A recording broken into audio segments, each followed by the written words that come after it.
The Sega Genesis used to be one of the best consoles on the planet. In an age where Nintendo had developers by the throat, Sega's lax publisher requirements caused Nintendo to rethink their entire strategy. The ad campaign, Genesis Does What Nintendo Don't, helped cement a console war that's still raging today.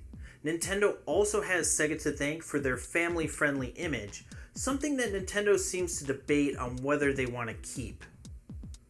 The first Genesis had a headphone jack, which led to arguably better sound. The second Genesis dropped the headphone jack entirely and had a much slimmer design, which helped reduce the price. While most consoles go through slight redesigns to keep things fresh, the NES, Super Nintendo, and PlayStation all had 2 refreshes. Sega turned it up to 11 and kept pushing the Sega Genesis to its limits. In 1994, Sega would release a Sega CD-X, which is a portable CD player that can also hook up to the TV and play Sega Genesis and Sega CD games.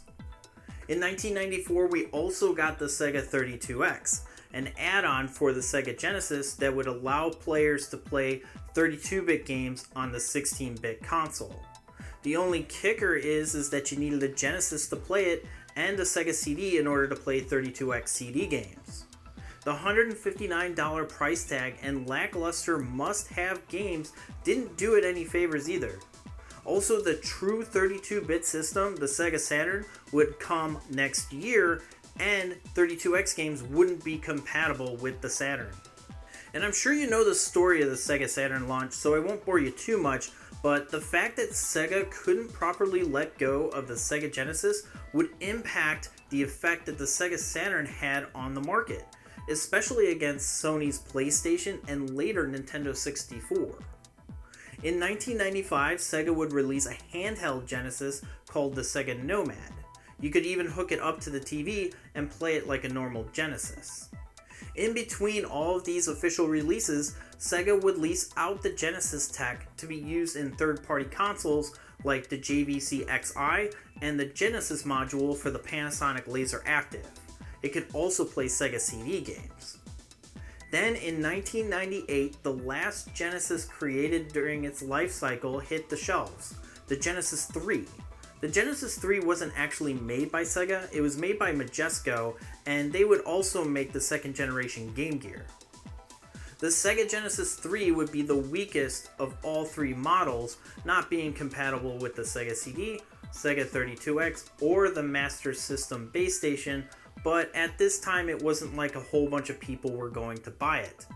Also, a number of official games didn't run correctly either. Flash forward to 2018 and Sega is still banking on those nostalgia dollars.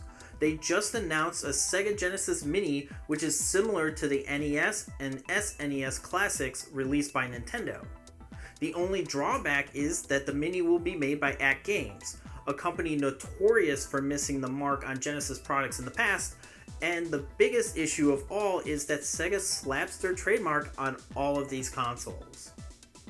The Genesis has been a zombie since the 32X, and with the exception of the early 2000s, there has been a Sega Genesis on the shelves in one form or the other since the late 1980s, an almost 30-year lifespan of a console that continues to degrade over time.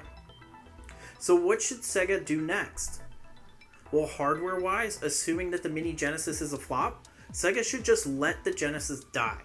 If they continue to trust AtGames, there's really no reason to continue souring the brand. If AtGames were able to get everything to match the quality that we deserve, then we should expand to the 32X, Sega CD, Sega Saturn, and the Dreamcast. Of course, a lot of popular games on those platforms were third-party, meaning that a lot of them probably wouldn't make it to those systems. So that's probably out of the question. If Sega wants to continue banking on nostalgia, they really should be sticking to compilations. The Sega Genesis collection will make its way to PC, Xbox One, and PlayStation 4 at the end of May, and the Sega Ages will be coming to the Nintendo Switch eventually. And they are working on releasing modern titles on those nostalgia IPs, but even those seem to be missing the mark. Sonic Forces being the most recent didn't meet the expectations of fans coming off of the high of the critically acclaimed Sonic Mania. It really is a shame that Sega can't get its act together and come out with a quality piece of hardware that fans have demanded for quite some time. Maybe it's time to enlist the help of the analog crew responsible for the NT and Super NT. A premium Sega Genesis console not sold at GameStop might be the answer to turning the Sega ship around. So what do you think? Should Sega let the Genesis fade away, or should they keep trying different combinations of modern hardware until they get it right? Let me know in the comments below. And if you like this video, give it a like, and if you're new here, consider subscribing for future gaming content. Thanks so much for watching. I'm Super Nicktendo, and I'll see you next time.